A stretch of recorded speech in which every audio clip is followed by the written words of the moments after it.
Hey guys, what's up? Welcome or welcome back to the channel. Yeah, I know I have been absent for a few weeks, but I'm back to do a pretty exciting video, which is, I feel, a video that eventually every YouTuber that has a music channel needs to do at some point, and that is counting down my 20 favorite artists of all time. And we're gonna have so many genres in here. It's really quite a good reflection, this list, I feel, of my music tastes. We're gonna have pop, we're gonna have hip-hop, we're gonna have rock, we're gonna have metal, we're gonna have prog. And yeah, bear in mind that this is only the tip of the iceberg, because, you know, I have over 280 artists in my collection. I listen to so much music, and this was really hard narrowing it down to 20 artists. And also bear in mind that just before I reveal my #1 spot, so my favorite artists of all time, I will mention 5 honorable mentions, because, you know, 20 was just too little, and I feel I had to mention at least another 5 artists. So these are the artists that I usually go back to the most. The artists or bands, I must say, that I go back to the most. And I'm not really including bands that I've been listening to or I've discovered in the last months, because, I mean, it might be just a heat of a moment thing. I want this list to represent bands that I've been listening for quite a while and that I really love. And some of these bands, yeah, I've been listening to them for like 20 years or something. So without further ado, let's go on with the list, bearing in mind that this is kind of a ranking, so 20 would be my least favorite amongst my favorites, and #1 is my favorite artist. But yeah, I mean, ultimately I adore all of the artists that are on this list, of course, because this is just like the cream of a crop. So yeah, without further ado, let's go on. Spot number 20, we got the man, the myth, the legend, Slim Shady, Marshall Mathers, Eminem.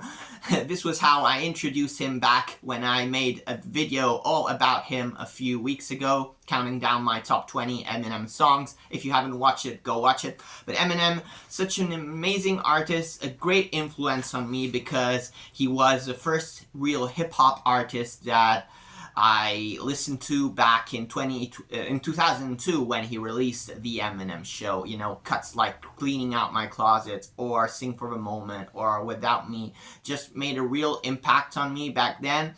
And, you know, I kind of fell off the Eminem bandwagon after 2004, after Encore, but I really did start listening to him again a lot in the last 6-7 years, and I've rediscovered all his, you know, latest material and all his great albums that he had in the last 10 or plus years, like Recovery or the Marshall Mathers LP2, which I feel is stellar.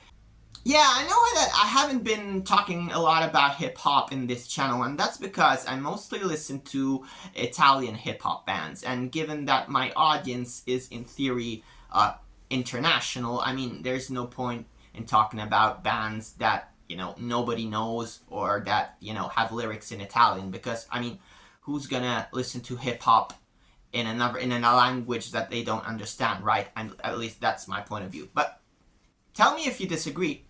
So anyway, spot number 20, Eminem. So remember when I said a few minutes ago that I wasn't gonna include bands that I haven't been listening to for, you know, years and years? Well, yeah, this is the only exception, because this band is so good, so talented, and it blew me away so much that I could not have it on the list. So, spot number 19, we got the band from Pittsburgh, Code Orange. And this is a band that fuses hardcore, industrial, alt metal, so many other genres to form this blend of music. They are a band that are continuously evolving, and to me they have put out one of the best albums in the last years, at least in metal. 2020's Underneath. Guys, if you like hardcore, if you like industrial, if you like your metal sprinkled with a lot of experimentation and electronics, this album is dark, brooding, chaotic, but it also has a wonderful alternative metal twist. And these guys managed to combine all of those things together.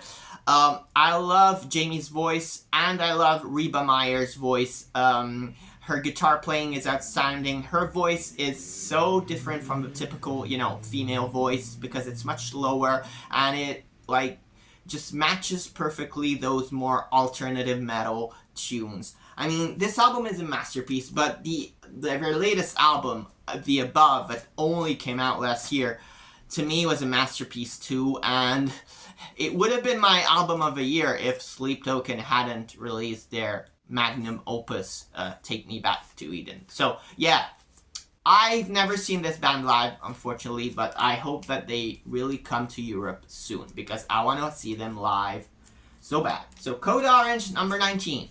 At spot number 18, we got a band that needs no introduction, the almighty Slayer, one of the greatest extreme metal bands ever, one of the most influential extreme metal bands ever. I mean, to me, they are very top of the big four of thrash. To me, it's Slayer, Metallica, Megadeth, Anthrax, but that's just my opinion. They have made some of the best albums in metal ever, like Raining Blood, Seasons in the Abyss, South of Heaven. Yeah, I only saw them live once with their original lineup, and that was back in 2005 at my very first ever festival when I was only 17. But since then, I have seen them another 7 or 8 times with, you know, Paul Bostaph on drums and Gary Holt from Exodus on guitar. Still amazing. I still recall the last show they did, the last show I saw them on, which was when they headlined Wacken in 2019. What an amazing band. I mean, Slayer. So next artist to me is hugely influential because it got me back into the world of pop music and of current pop music back in 2017. And this artist is Lana Del Rey. And, I mean, she has written to me some of the best pop/art pop albums ever. Born to Die is still my favorite record from her, but Norman fucking Rockwell and Ultraviolence, just classics. To me, she was very important because, you know, once I discovered her music, I really delved deep into the, you know, contemporary pop world, discovering artists like Taylor Swift, Ariana Grande, Wasteblood, Fiona Apple. Well, I know Fiona Apple isn't that much contemporary, but anyway, a whole new landscape of pop music opened up for me, even stuff like Owl City. So yeah, her records are amazing, and I'm gonna be seeing her live once again this summer. Can't wait. So, Lana Del Rey, number 18. So next up at spot number 16 is the symphonic black metal band DIMMU BORGIR, and I made a whole video about them, ranking all of their albums from worst to best, so I won't be talking too much here about them, but they were hugely influential to me again, because they were the first band that actually got me into extreme music. Before I listened to DIMMU BORGIR, I could not stand harsh vocals, and now, like, I love bands like Lorna Shore, and I love a lot of extreme metal. So it was all thanks to them, and still I absolutely love them. Especially, you know, that period between 1997 to 2007, from Enthroned Darkness Triumphant to Inserted Diaboli. And, you know, they made some outstanding records in that period of time. So, DIMMU BORGIR, number 16. Next up, at position number 15, is my favorite pop-punk band of all time. And as much as I love Green Day, Sum 41, The Offspring, my favorite band in that genre has always been Blink-182. I was a big fan when I was in my teenage year of Blink-182, especially, you know, around the time when this awesome record came out. Then again, like with Eminem, I kind of fell off their bandwagon for a bit, but in these last 6-7 years, I've been listening to them a lot, and I discovered that I really like the two records they made with Matt Skiba. I love their whole discography, except maybe for Cheshire Cat, which I think is kind of unpolished and not very well produced. I love Tom DeLonge's, you know, side project, Angels and Airways, especially the first 3 albums he made. I'm not that much into Boxcar Racer, I must be honest, or Plus 44. I'm so happy that that Tom is back in the band, and I can't wait to see this band live because I have never seen them live. So, Blink-182.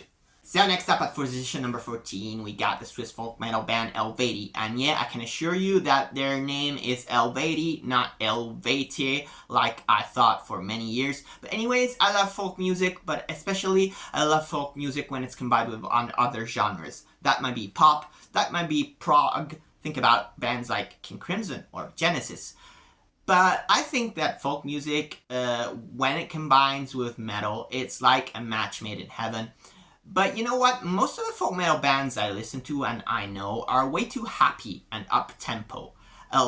Bands like Corpiclani and stuff from that vein. The thing I really love about eluveitie is that they have a dramatic undertone to their music. Their music is very serious. It talks about European mythology and history. I love the combination between the brutal death metal and the beautiful clean singing done by Anna Murphy, when she was in the band, or now it's Fabienne Erni. But anyways, I absolutely love all of their albums, especially Slania. I am not a big fan of the 2 acoustic albums they made, which were purely folk, and that were Evocation Part 1 and 2. And I also love the band Cellar Darling that stemmed from eluveitie. They had the split with Anna Murphy and their drummer and their guitar player.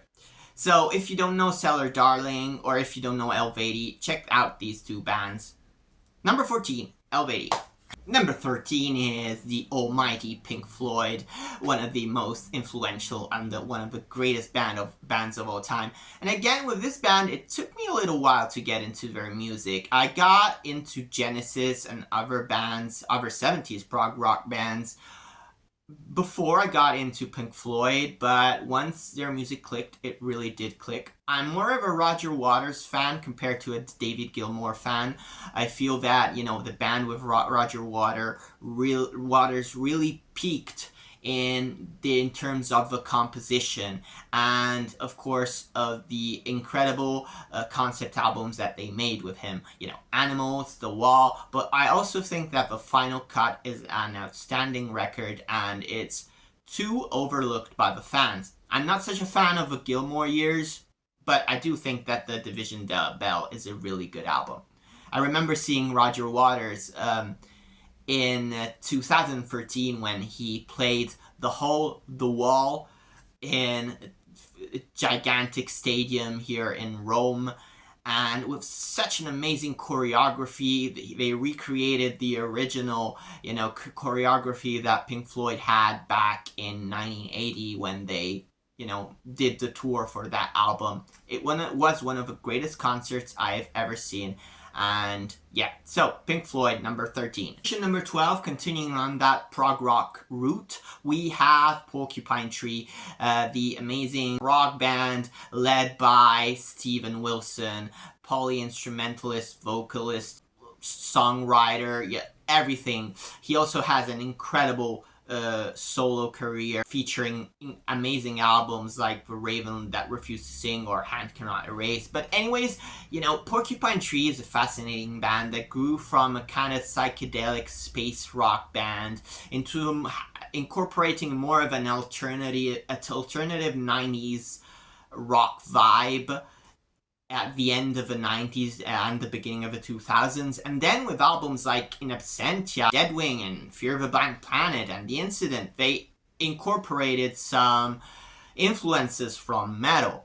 Yeah, my favorite album from them would be In Absentia, but you know, this band is filled with incredible albums and some amazing musicianship from not only Steven Wilson, but, you know, Gavin Harrison or Colin Edwin, you know. So, Porcupine Tree, number 12. Number 11, we got the Canadian band, The Birthday Massacre. And these guys fuse synthwave with dark wave with rock. And these guys provide some amazing soundscapes, which are just beautiful and gorgeous. They're kind of dark, kind of eerie, but also very warm, and you gotta listen to them. Their aesthetic is kind of Tim Burton-ish also, if you look at their amazing cover artworks, and that's another element that I really, really love about this band. They have made some incredible albums like Violet, like Walking with Strangers, like Pins and Needles. I think that this band didn't get the recognition that they deserved. They are kind of known, but I mean, I think that they are kind of underrated. So yeah, if you don't know The Birthday Massacre and you love synthwave, you love synthy passages combined with rock and stuff like that, check out this band. Also, Chibi, the lead vocalist, she has an amazing voice and fits the music so well. So check out this band if you don't know them. Number 10 is Iron Maiden, a band that needs no introduction, and a band that really introduced me to like classic metal. You know, after my new metal phase at the beginning of the 2000s with Linkin Park and Slipknot and Korn and all of these other bands, Iron Maiden was the first band that really got me into this sound that to me at the time was so new. I didn't know that metal could have all these guitar solos and could actually sounded so different from the metal that I used to listen to with bands like Korn and Limp Bizkit. But anyway, this band was so influential to me. The first ever big festival I ever saw was Iron Maiden Slay with 40,000 people in the crowd. And I mean, Iron Maiden has one of the best discographies ever. Their 7-album run in the 80s was impressive, but also think about, I mean, albums like Brave New World, Dance of Death, Fear of the Dark, even their last 2 albums are really good. And even though I'm not that big of a heavy metal fan in terms of classic heavy metal, I don't listen to classic heavy metal as much as I did before, I still love this band, and I still feel that they have an amazing catalog, and I love going back to their music now and again. So Iron Maiden, they had to be on the list. Number 10. So I said that I was not gonna include in my list bands with only 1 album, or did I say it? Can't really remember. Maybe I wanted to say it, but then I forgot. But anyways, that would have been a lie, because at position number 5 we have Spiritbox, and Spiritbox is a band that blew me away ever since they released their debut album Eternal Blue. I love everything they have put out. They just have that 1 album, but they also released a few EPs. The Mara Effect was the first one. They have a Rotoscope EP, The Fear of Fear, which came out last year, which was incredible. Their singles are all absolutely amazing. I love Courtney's voice. She might have become one of my favorite vocalists ever. I love the way that they combine, electronic with pop elements, with metalcore, with gent. And their songwriting is outstanding. Yeah, I mean, this album here, Eternal Blue, is probably my favorite album that came out in the last five years or so. This is just, to me, a classic. And I've seen this band every time they came in Italy ever since I discovered them. And that was in 2022 the first time, and then I saw them in 2023, and then I saw them with Architects this year in Milan. Amazing show. I made a video about that, by the way, if you want to go watch it. And I will be seeing them again this summer at Wacken Open Air. And I'm so excited. So, Spiritbox. Yeah, they absolutely deserve to be number 9. Even though I've been listening to them for like Not even 3 years. But they are so amazing that they deserve a number 9 spot. Speaking of influential bands, at position number 8 is Evanescence. And this is a band that really got me into music back in 2003 when Fallen was released. And Fallen still was one of my favorite albums of all time.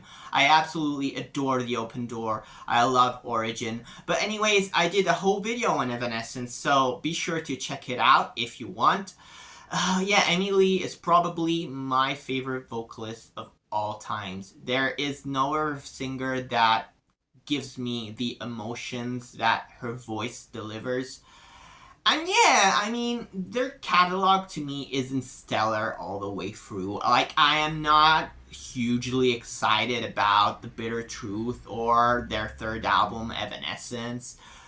But, you know, their early works was so incredibly groundbreaking and amazing that, you know, I could not put Evanescence on the list. Also, yeah, Evanescence was my very first show I ever saw in 2004 when I was only 16 years old.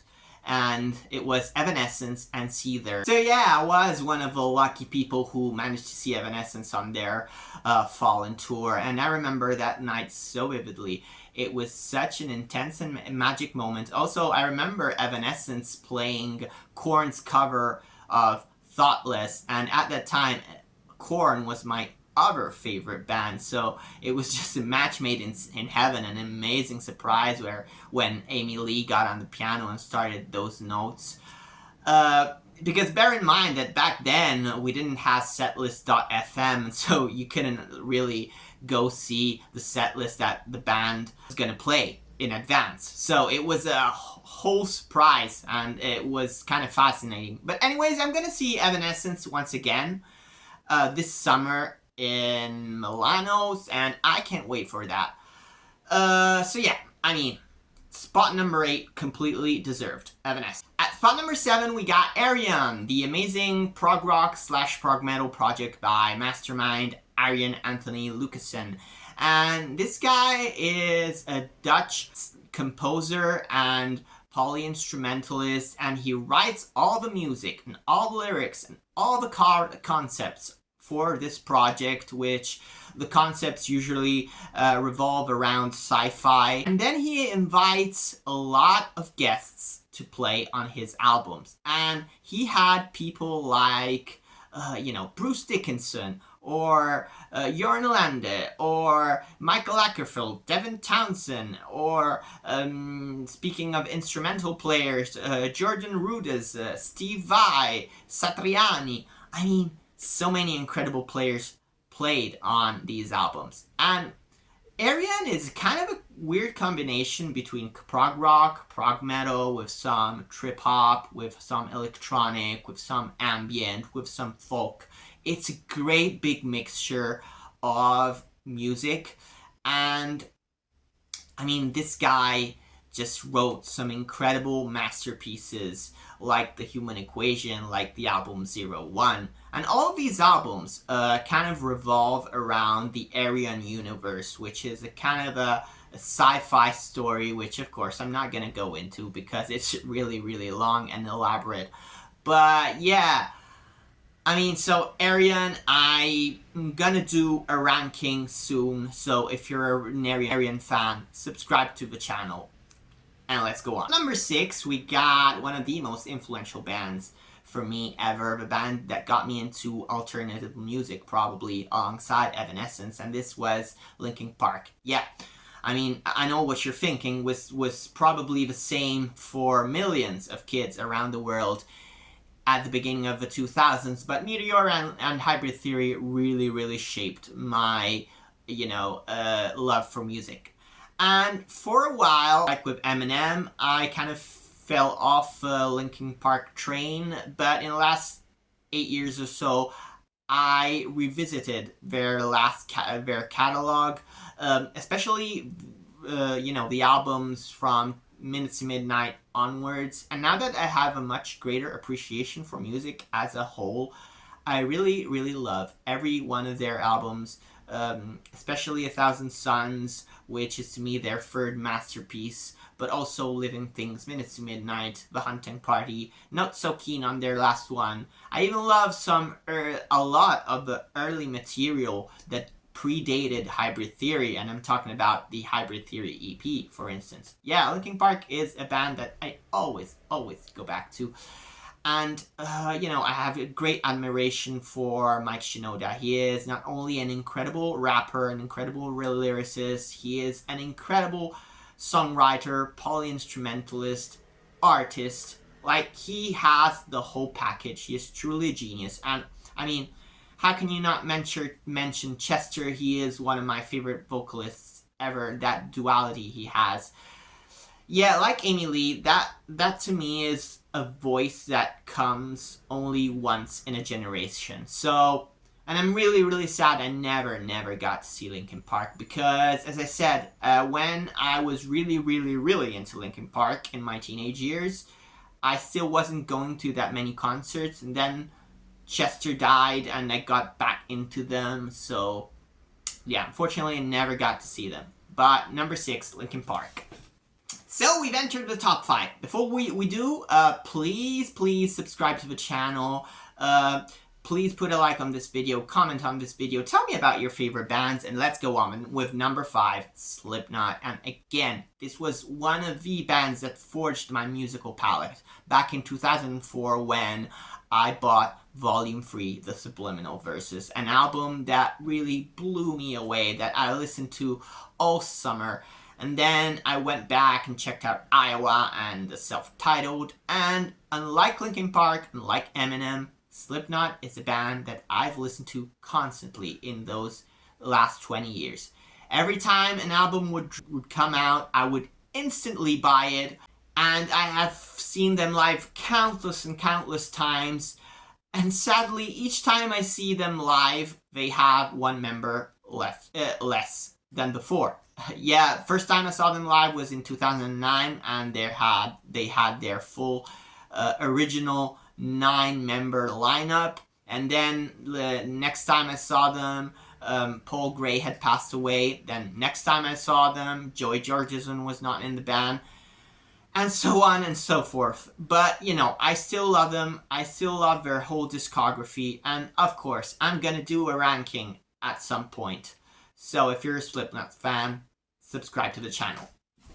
At position number 4, we got the iconic gothic black metal band from England, Cradle of Filth. And I have done not 1 but 2 videos about Cradle of Filth on this channel, so that goes to show how much I love this band. I've done a top 20 songs and an album ranking. Yeah, so I won't be talking too much about them on this video, but go watch these videos if you haven't watched them. I mean, I love the combination between the brutal black metal elements and the elegant and symphonic and gothic atmospheres that this band have. The combination between Danny Filth's screeching vocals and Sarah Jezebel Deva's, or whatever female singer they had in their lineup, voice, it just provides a beautiful atmosphere and something elegant and brutal at the same time. And how can you not mention the incredible lyricism by Danny Filth? So, I mean, Cradle of Filth, spot number 4. At spot number 3, we got the symphonic metal band Nightwish from Finland. And Nightwish is a band that I have loved my entire life. I love all the 3 eras of Nightwish. I love the Tarja era, and I discovered them when Tarja was in the band, when they had just released their album Once in 2004. I love the Annette Olson era. I mean, how can you not love albums like Imaginarium or Dark Passion Play? And by the way, I saw them for the first time live in the Imaginarium World Tour. And I also love the Floor era. And to be honest, even though probably the 2 albums they made with Floor are not on par compositionally to what they made previously, I think Floor is probably the best singer that they ever had. I mean, in terms of stage presence, in terms of voice, she is just a complete package. She is incredible. And I love the addition of Troy Donockley in the band because, again, it adds that folk metal element which ties in so well with Nightwish's sound. And, you know, I'm so sad about Marco leaving the band. He is honestly unreplaceable. I'm so sad that they are not going to be touring for their next album that will be coming out at the end of this next year. Of this year, actually. I think they're going to announce it in just a few days, by the way, from what I saw on Facebook. I can't wait to hear it, but I'm so sad I won't be able to see them live. Yeah, but anyway, I have such a deep admiration for Tuomas Holopainen and his lyrics. They speak so directly to me, both when he sings about fantasy topics than when he sings about more personal topics like loss of innocence and stuff like that.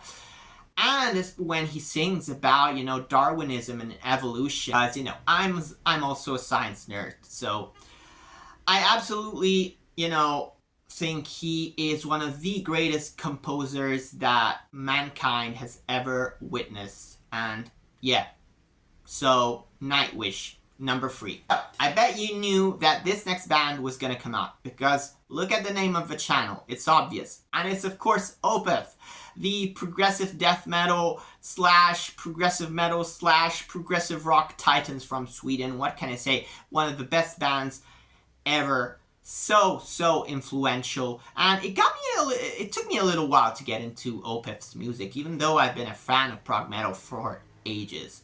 And, you know, maybe it was because they recommended me at the very early stage of my prog metal, you know, journey, an album like Morning Rise, which to me is amazing, but listening to it back then, it was way too unpolished for like a first listener to Opeth.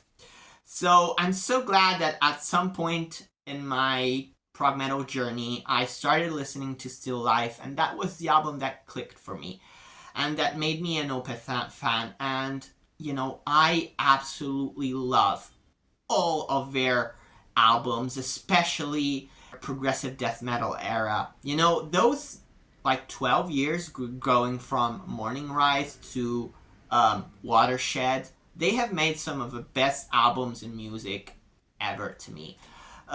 Michael Ackerfeld, he is so funny on stage. Like, he has such charisma on stage that is just amazing. And yeah, I do also like their progressive rock albums, even though I don't feel that they are on par with the creative genius of their progressive metal days. But anyways, Opeth is a band that I'm gonna talk about. I've made a video about Still Life, exploring the concept of that album very deeply, looking at all of the lyrics and analyzing them. So be sure to check out that video if you love Still Life, if you want to know more about that concept. But bear in mind that there will be a ranking on Opeth, so stay tuned. Number 2, Opeth. So, as I promised before revealing the number 1 spot, I was going to mention 5 honorable mentions. So here we go. I'm going to go with Queen, band that needs no introduction. I mean, Freddie Mercury, one of the greatest geniuses in music ever. Tool, a band that I'm gonna see for the very first time this year, and I'm so excited. System of a Down, oh man, I wish they could play live a little bit more. I really miss this band and seeing this band live.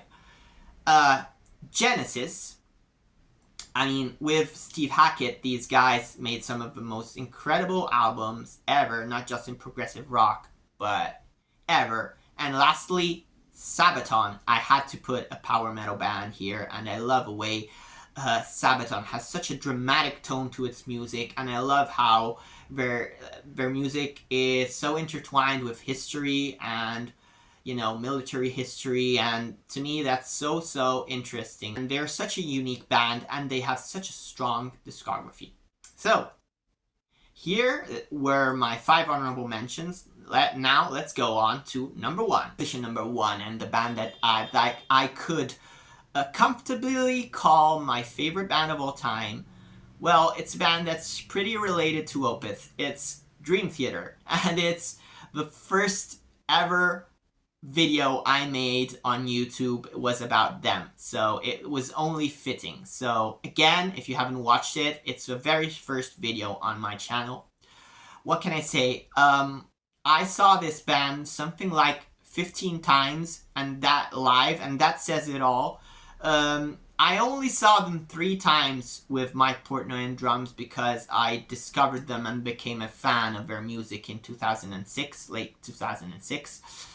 So of course they split in 2010, but I'm so happy that Mike is back in the band, and they're gonna come to Italy at the end of the year with 2 shows in Milan and Rome, and guess what? I got the tickets for both of these shows. That's how much of a fan I am of this band. Yeah, I mean, John Petrucci is my favorite guitar player of all time. Mike Portnoy is my favorite drummer of all time. I love all his side projects, or most of them, especially Transatlantic.